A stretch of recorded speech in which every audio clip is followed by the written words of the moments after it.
de francs guinéens.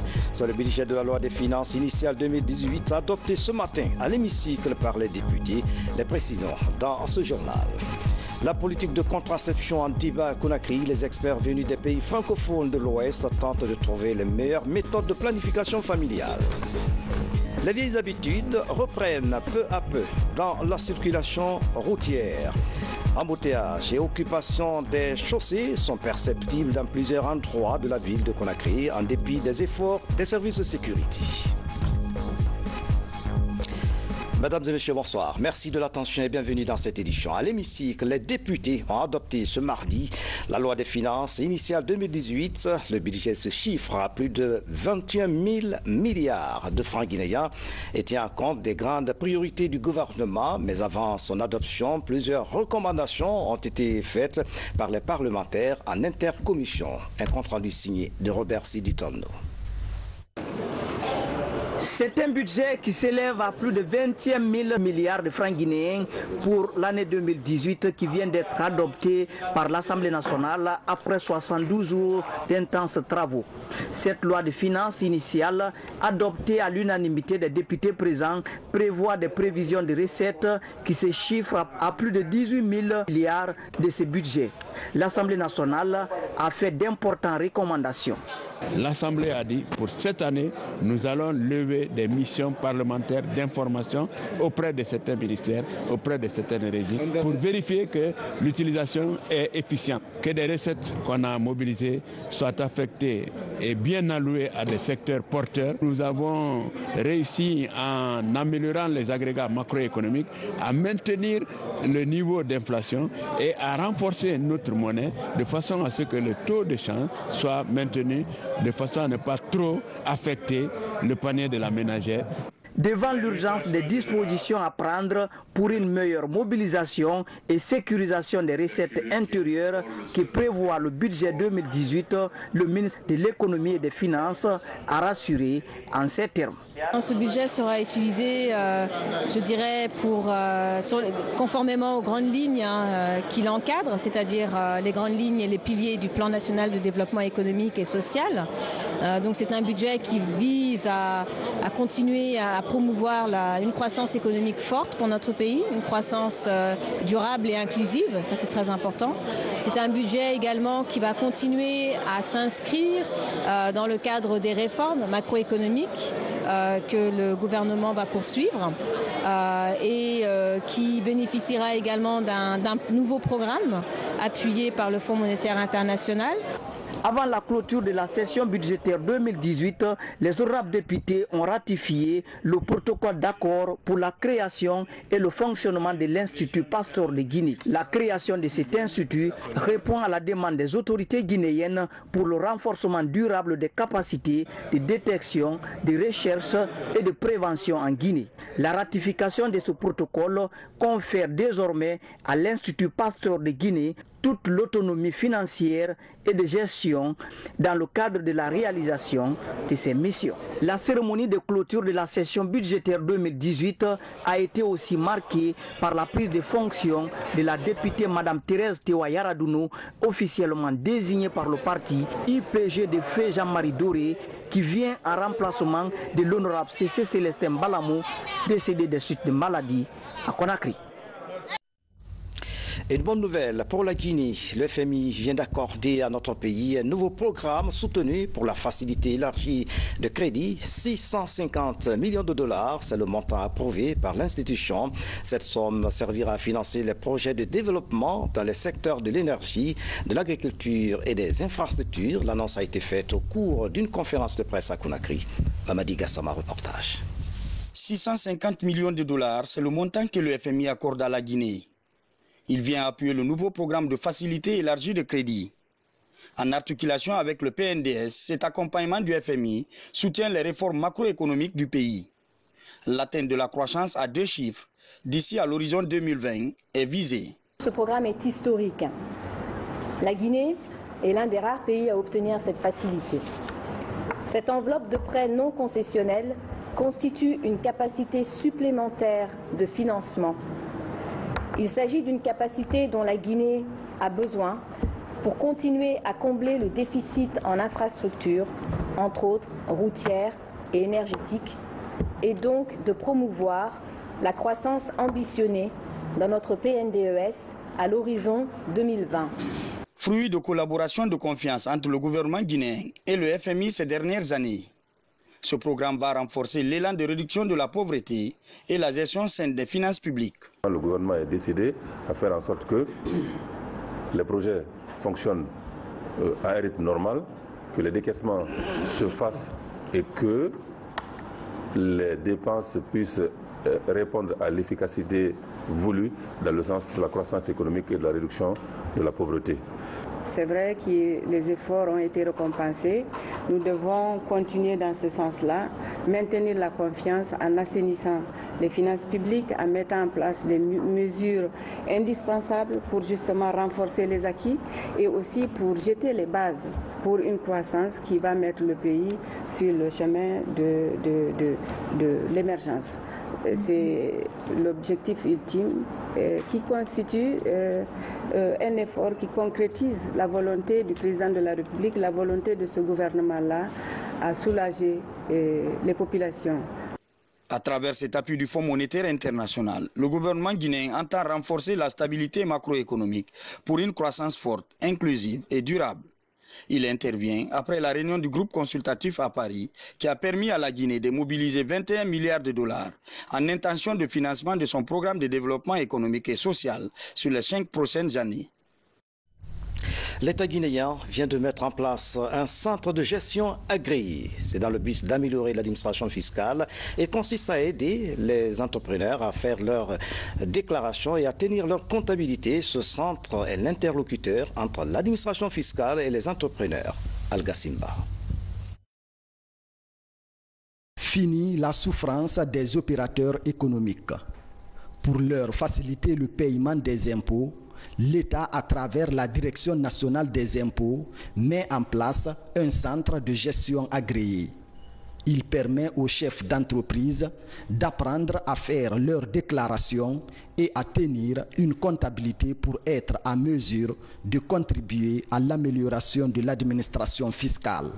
Nous avons trouvé utile qu'il faut mettre en place une structure appelée centre de gestion agréé qui va faire venir progressivement ces entreprises. La particularité de ces centres, c'est que ces centres vont gérer ces entreprises. De par leur composition d'abord, il y aura non seulement les représentants du secteur privé, les représentants de l'ordre des experts comptables, également des comptables agréés, qui vont apprendre à ces petites et moyennes entreprises qui, à l'origine, n'ont pas suffisamment la connaissance qu'il faut pour leur permettre, par exemple, la tenue de leur comptabilité, pour faire leur déclaration, à l'instar de ces entreprises bien formalisées qui contribuent aujourd'hui à la mobilisation des recettes. Le secrétariat permanent de suivi des centres de gestion agréés est lancé pour une exonération totale de l'impôt sur les bénéficiaires. L'une de ses missions est de superviser tous les centres. Une façon de s'assurer que les CGA fonctionnent dans le respect des textes réglementaires. Ce que je peux demander aujourd'hui au nom de tous les collègues opérateurs économiques, que l'État, particulièrement des services d'impôts, arrive à faire une souplesse. Il doit savoir, c'est les gens qui ne connaissaient pas comment ça fonctionnait, l'impôt normalement qui est en train d'arriver. S'ils arrivent, il ne faut pas qu'on l'exige quelque chose qu'ils ne connaissaient pas, des jours qu'ils vont connaître, et même maintenant, ils vont asseoir maintenant pour défendre leurs intérêts et pour demander leurs droits. Pendant 5 ans, les opérateurs qui acceptent d'adhérer à ces centres bénéficieront des formations en termes de renforcement de capacité sur la gestion de l'entreprise, la tenue des livres comptables, mais aussi le rapport entre les opérateurs économiques et l'administration. Parce qu'il y a beaucoup qui se plaignent de ne pas bien comprendre comment fonctionne l'administration et de ne pas bien comprendre les termes trop techniques du fait de leur niveau de formation, de niveau de qualification. Donc nous travaillons à travers les CGA à renforcer cette capacité, à leur permettre de mieux saisir et de mieux interagir avec l'administration publique. À l'issue de la visite de ce centre de gestion agréé, autorités et opérateurs économiques échangent sur les enjeux de cette nouvelle structure. Le but est de convaincre les opérateurs économiques à adhérer à cet organe étatique. Une manière de les aider à sortir progressivement du secteur informel. Dans l'actualité encore, direction Alger, où les experts guinéens et algériens ont bouclé les discussions sur la 3e session de la commission de coopération. 11 accords et mémorandums ont été signés entre les deux parties, une véritable relance des relations bilatérales entre Conakry et Alger. Les précisions avec le ministre guinéen des Affaires étrangères et de Guinéens de l'étranger. Il est au micro de notre envoyé spécial, Mahamoud Bari. Nous venons de conclure une mission historique dans la mesure où la dernière session de la commission mixte Algérie-Guinée remonte à 1974, donc pratiquement 43 ans. Donc nous avons eu des échanges fructueux, des consultations politiques sur toutes les questions internationales qui intéressent l'Afrique, terrorisme, migration, réforme de l'Union africaine, la place de l'Afrique au Conseil de sécurité, etc. Et s'agissant maintenant de la mission proprement dite, nous avons signé des accords très importants. L'énergie, la protection civile, la sûreté, le transport, l'énergie, la formation, l'enseignement professionnel, le transport, etc. Et nous nous sommes tous rendus compte que le potentiel de notre coopération est considérable. Donc nous avons développé un cadre, avec un cadre donc, juridique qui va appuyer, qui va accompagner cette coopération. Et puis en déplacement, le gouverneur de la ville de Conakry vient de séjourner à Beijing. C'est dans le cadre de la coopération décentralisée. Général Mathurin Bangoura a noué des contacts fructueux avec des partenaires chinois. Les échanges ont porté sur les projets de construction des logements sociaux, de l'assainissement et de transport. Voici le compte rendu de nos envoyés spéciaux à Beijing, Moussa Bangoura et Ousmane Kamara. Nanchong City, une des villes populaires de la Chine située à plus de 400 km de la capitale. C'est ici que le gouverneur de Conakry et sa suite sont venus rencontrer les partenaires chinois désireux d'investir dans la capitale guinéenne. Le transport est l'un des secteurs cibles. Les partenaires ont fait visiter à la mission du gouvernorat la gare des voyageurs où évolue l'une des sociétés de transport du groupe Contemporain. Dans cette gare, plus de 1000 bus font la rotation. De là, la mission s'est rendue à la périphérie de la ville de Nanchong pour voir les réalisations de la même entreprise dans le domaine de l'immobilier et de la construction des logements sociaux. La Chine est amie à la Guinée et lui, il est ami au général. Il accepte de mettre sa technicité, sa technologie à la disposition de mon général pour pouvoir changer les conditions de vie de Conakry, pour pouvoir l'aider à changer la ville de Conakry. Soucieux de la propriété de la ville, le gouverneur a visité aussi une usine d'incinération qui transforme les ordures ménagères en courant électrique. Dans cette unité, plus de 800 tonnes d'ordures sont utilisées chaque jour pour faire tourner les machines. Le chef de l'État a pensé faire de Conakry, d'ici 2040, une ville attrayante. Cette équipe va se transporter en Guinée pour qu'ensemble, tout ce que nous avons discuté ici peut être mis sur place, sur papier, et voir comment on peut avancer pour changer la ville de Conakry en matière de transport, en matière de déchets, mais aussi en matière d'immobilier. Le gouverneur Mathurin est émerveillé par la qualité de travail de ses partenaires chinois. Il leur souhaite déjà la bienvenue à Conakry dans le cadre d'une coopération décentralisée pour soulager les citoyens de la capitale. Moussa Bangoura, merci pour ce compte-rendu. Les responsables des pays membres du partenariat de Ouagadougou en conclave à Conakry, experts en santé, partenaires techniques et société civile, passent en revue la politique de contraception préconisée par l'organisation ouest-africaine. Habib Thiam revient sur les temps forts de cette première journée. Les membres du gouvernement et les partenaires techniques. L'autonomisation de la femme et la révolution contraceptive est le thème central de la 6e revue du partenariat de Ouagadougou. 9 pays de l'Afrique de l'Ouest francophone forment cette plateforme. Ils ont en commun la volonté d'accélérer les progrès dans l'utilisation des services de planification familiale. L'Afrique de l'Ouest francophone, c'est là où l'on a encore les plus forts taux de mortalité maternelle, les indices synthétiques de fécondité les plus élevés du monde, les plus grands besoins non satisfaits en contraception moderne, les plus forts taux de mariage d'enfants. De surcroît, le statut social et économique de la femme y reste bas et les financements des programmes de santé de la reproduction toujours fortement dépendants de l'aide extérieure. Et cette situation est fortement aggravée par l'ampleur des besoins non couverts en planification familiale, le manque d'accès aux services et à l'information en la matière et à la faiblesse de notre système de santé. Selon une enquête mixte réalisée en Guinée courant 2016, le ratio de mortalité maternelle est passé de 724 à 550 décès pour 100 000 naissances vivantes. La mortalité infantile, elle, chute de 67 à 44 pour 1000 et l'indice de fécondité varie entre 4 et 5 enfants par femme. C'est dans ce cadre que le gouvernement guinéen s'est engagé dans le processus de repositionnement de la planification familiale pour améliorer la santé maternelle et infantile. Pour ce faire, notre pays a élaboré son plan d'action national budgétisé avec l'appui du partenariat de Ouagadougou ainsi que des partenaires techniques et financiers.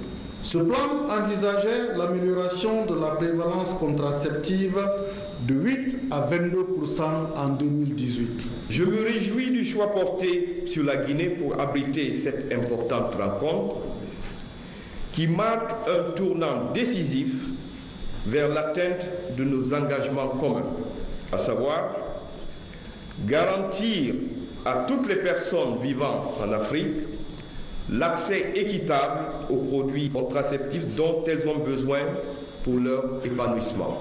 Créé en 2011, le partenariat de Ouagadougou a favorisé l'usage des techniques contraceptives dans la sous-région.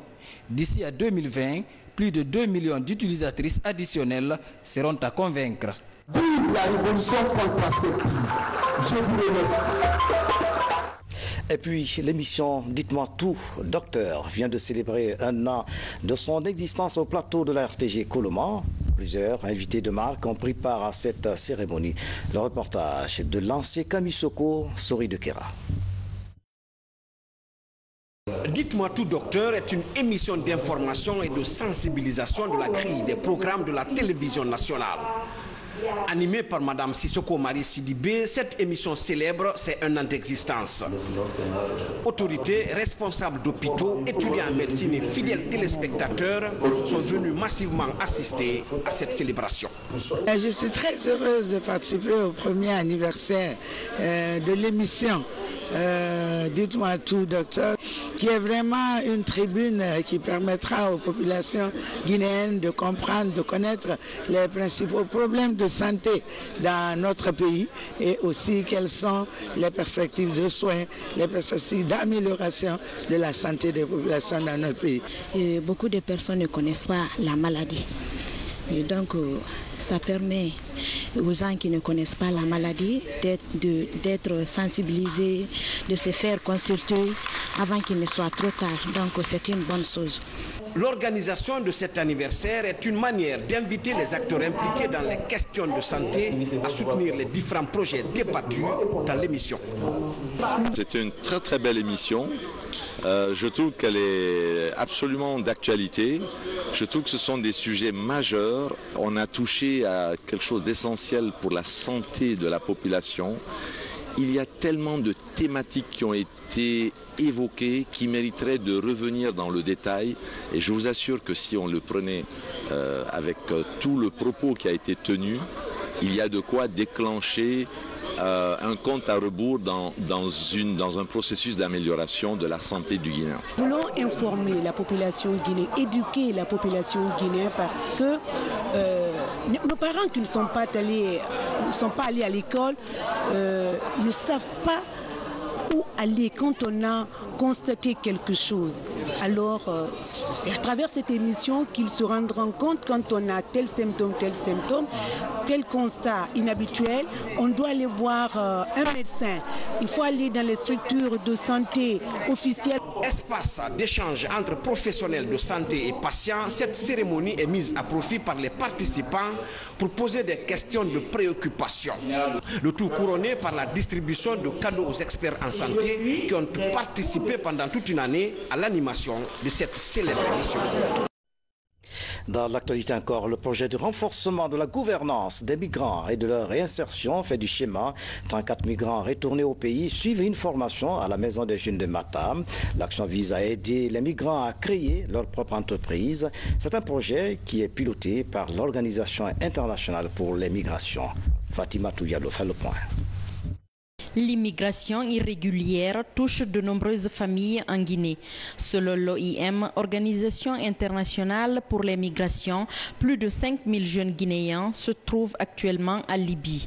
Mamadou Wouri, lui, est revenu de sa mésaventure il y a 2 mois. Wouri a passé 6 ans à Tripoli avant d'accepter le programme de rapatriement volontaire de l'OIM. Aujourd'hui, il suit une formation en création d'entreprise. Je compte être un entrepreneur et puis surtout m'exercer à ma profession parce que je suis infirmier d'État. Parce que quand j'exerce ici, c'est ici que j'ai la dignité donc, et le plus grand respect. Des mesures sont prises pour la réinsertion socio-professionnelle de ces migrants retournés. À travers cette boîte à images et les travaux de groupe, ils apprennent à être responsables. L'objectif donc, c'est d'amener ces jeunes à se fixer dans leur pays d'origine. À travers quoi? À travers leur auto-employabilité. Donc on va les appuyer en entrepreneuriat jeune, notamment en esprit d'entreprise. Nous allons les former en vie associative conformément à la loi L014 qui régit l'organisation et le fonctionnement des GIE en Guinée. Oui, après tout ça, nous allons les former à monter leur plan de réintégration économique. C'est en fonction de ce montage-là, muni de leur projet proprement dit, avec tous les tableaux financiers, que OIM va les appuyer afin d'être autonomes et de vivre décemment. Cette formation de 10 jours va permettre aux rapatriés de se créer de petites entreprises. Le financement est assuré par l'Union européenne. Après le reportage montrant le traitement inhumain des immigrés clandestins à Libye, les autorités du gouvernement d'union nationale libyenne fustigent l'acte. Au cours d'un point de presse à Conakry, le chargé d'affaires de l'ambassade de Libye condamne vigoureusement cette pratique abjecte et rassure qu'une enquête sera ouverte pour traquer et punir les auteurs. Ousmane Ba. Quelques jours après le reportage de la chaîne CNN sur le traitement inhumain des immigrés clandestins sur le sol libyen, les langues se délient chez les autorités du gouvernement d'union nationale de la Libye. Le chargé d'affaires de son ambassade à Conakry s'associe à tous les peuples épris de paix, de justice et d'égalité pour condamner cette pratique qui est selon lui contraire à la culture, au patrimoine du peuple libyen et aux préceptes de l'islam. C'est une opération qui est criminelle, condamnée par le peuple libyen. C'est des groupes bandits, locaux comme internationaux, qui font ça. Sur le plan des principes, ça c'est refusé catégoriquement par la Libye. La Libye condamne ça. Pour le diplomate, cet acte ignoble et criminel fera l'objet d'une enquête. Les auteurs, à travers les groupuscules qui sévissent sur le sol libyen, et tous les commanditaires seront traqués et punis à la hauteur de leur forfaiture. Toute personne qui est dans ces transports, dans ces trafics des migrants, doit être présenté devant la justice pour qu'il soit jugé. Le diplomate libyen lance un SOS à la communauté internationale pour mettre fin à ce fléau qui bafoue la dignité humaine.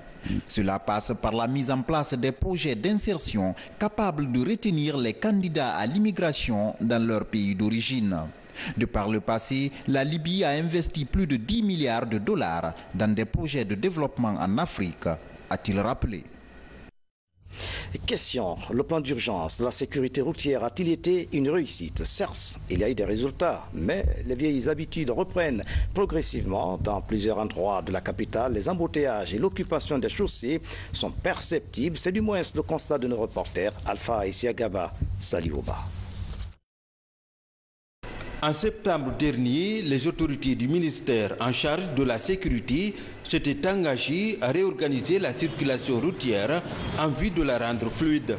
Un plan d'urgence avait été mis en place tambour battant. Une campagne de déguerpissement et les états généraux de la circulation ont suivi le plan. Les promesses de changement étaient fermes. Ceux qui n'observent pas les règlements en matière de circulation routière, n'est-ce pas, vont être sanctionnés. Les forces de sécurité qui commettent des indélicatesses vis-à-vis des usagers de la route seront sanctionnés. Ça ne sera pas un feu de paille. Dans les jours qui ont suivi cette déclaration, il y avait du plaisir à circuler sur les différents axes de la capitale. Comme par miracle, les bouchons ont été oubliés, mais comme beaucoup l'auraient douté, la campagne s'est vite essoufflée. Aujourd'hui, les embouteillages sont de retour. Les trottoirs et même la chaussée sont encore envahis par des occupants illégaux. On commence à s'inquiéter, c'est la fatigue. Sinon, quand l'opération de la police avait commencé, tout le monde était content. Le lundi, le mardi, vraiment, ça circulait à merveille. Mais au fur et à mesure qu'on constate l'absence de ces nouvelles recrues de la police, donc on constate aussi vraiment l'embouteillage de façon vraiment très bizarre, on ne comprend pas. Jusqu'à présent, il y a trop d'embouteillages. Je ne sais pas comment est-ce que les ronds-points sont gérés, mais quand même, il y a énormément d'embouteillages. Souvent quand on quitte en ville, je crois qu'au début c'était bon quand même, mais je ne sais pas qu'est-ce qui se passe maintenant là. L'opération de déguerpissement des voies publiques avait été annoncée pour 3 mois. Et pour maintenir la circulation fluide, plus de 3 milliards de francs guinéens ont été décaissés. 911 agents avaient été déployés. Ces agents d'appui ne sont plus visibles le long des artères. En attendant de les retrouver, circuler à Conakry est redevenu difficile. L'axe de coopération Guinée-Maroc se renforce et se diversifie. Une mission marocaine est à Conakry pour coordonner un exercice de saut que le commandement militaire compte organiser les mois à venir. La délégation a été reçue par le ministre d'État à la Défense nationale. Les précisions dans ce reportage du sergent-chef Lamine Sanakamara, correspondant de la presse militaire. L'armée guinéenne renforce ses capacités opérationnelles. Dans cette optique, elle organisera dans les jours et mois à venir un exercice de saut en faveur du bataillon autonome des troupes aéroportées. La visite du directeur du centre d'entraînement parachutiste du royaume chérifien chez le ministre d'État chargé de la Défense nationale se situe dans ce cadre. Nous sommes venus pour travailler avec les forces guinéennes. C'est une coopération donc militaire et qui a été dictée par les 2 chefs d'État et nous sommes prêts pour travailler ensemble. Nous sommes très ravis de rencontrer nos frères d'armes, de travailler ensemble. Nous souhaitons progrès et prospérité pour les peuples guinéens et marocains. Au menu des discussions figurent plusieurs questions allant dans le sens de la dynamisation des liens de coopération et d'amitié. Satisfait de cette visite, Dr Mohamed Diané, entouré de ses proches collaborateurs, a rassuré cette délégation marocaine quant aux dispositions à prendre pour le bon déroulement de cet exercice de saut. La Guinée et le Maroc tissent des liens d'amitié et de coopération qui datent de très longtemps. Nos relations ne font que se renforcer tous les jours. Le domaine militaire qui nous concerne aujourd'hui est un domaine extrêmement important Parce que, comme vous le savez, depuis 2011, nous sommes dans un processus de réforme du secteur de sécurité dans notre pays. Et le Maroc a joué un rôle extrêmement important dans ce processus, surtout dans le cadre de la formation. Et cette étape-là, aujourd'hui, est une étape importante parce que nous rentrons dans le renforcement des capacités de nos forces de défense sur le terrain. Après cette audience avec le ministre d'État à la présidence chargée de la défense nationale, la délégation militaire marocaine s'est rendue à l'état-major général des armées où elle a échangé avec le commandement opérationnel sur divers axes de cette coopération militaire maroco-guinéenne. Cette délégation militaire marocaine effectuera plusieurs autres visites de terrain dans les unités des forces armées guinéennes dans les jours à venir. Et puis une circulaire du ministre d'État, ministre de la Justice et garde des Sceaux, avant de poursuivre cette édition, destinée au procureur de la République, président et chef de greffe des tribunaux de première instance, juges de paix et leur greffe et leur chef de greffe. Mesdames et messieurs, il m'a été donné de constater, non sans amertume, que des magistrats et autres délivrent sans aucune base légale des certificats de non-poursuite judiciaire en lieu et place du casier judiciaire, notamment au profit des personnes de nationalité étrangère. Étant donc contraire aux nouvelles règles de procédure, la délivrance des certificats de non-poursuite judiciaire en lieu et place des casiers judiciaires est désormais formellement interdite. Convient-il de préciser que pour des besoins électoralistes, j'allais dire, il s'agit du bulletin numéro 2 du casier judiciaire dont la délivrance ne doit souffrir d'aucune ambiguïté en faveur des personnes qui réunissent les conditions d'obtention au tarif de 10 000 francs guinéens par acte. L'inobservation de cette mesure entraînera à l'avenir des sanctions disciplinaires à l'encontre du contrevenant sans préjudice des poursuites judiciaires éventuelles. Signé Maître Cheikh Sako, ministre d'État, ministre de la Justice et garde des Sceaux.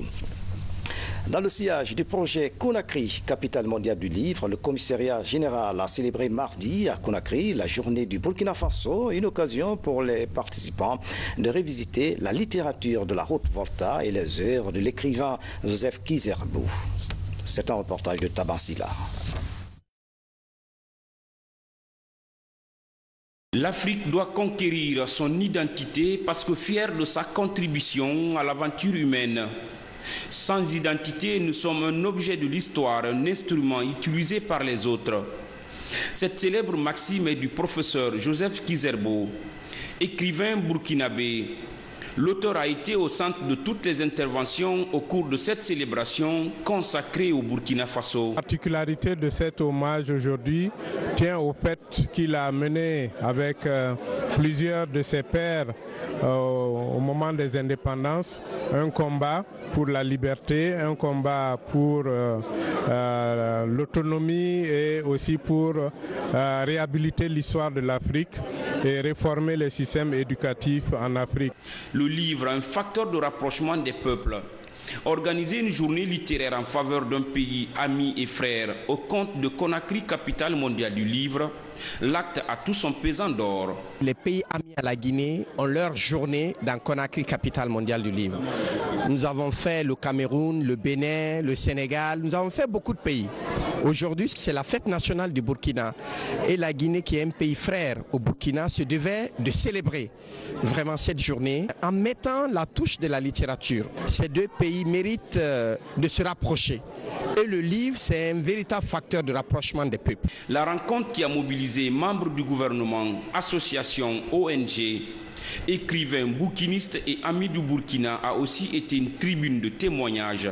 J'ai été son élève et celui de sa femme. Il était mon professeur en histoire et géographie et sa femme, mon professeur en anglais. Un monsieur d'abord qui aimait profondément l'Afrique. C'était un excellent écrivain et qui a influencé sur l'Afrique. Pour rappel, Professeur Joseph Kizerbo, auteur émérite du Burkina, a publié plusieurs ouvrages au nombre desquels figurent à propos de l'Afrique, Paroles d'hier à Quand l'Afrique, dont la réédition est intervenue après sa disparition en 2006. Mesdames et messieurs, c'est la fin de cette édition à tous. Merci de nous avoir suivis. Excellente soirée. Où que vous soyez dans le monde. À demain.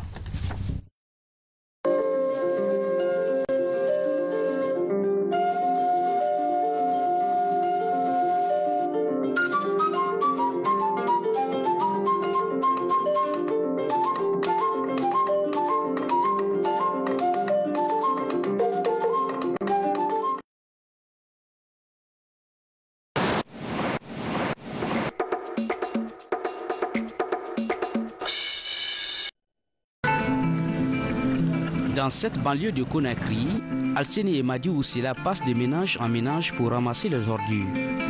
L'exercice s'est fait les lundis et jeudis par ces jeunes employés par la PME Togobala Holding.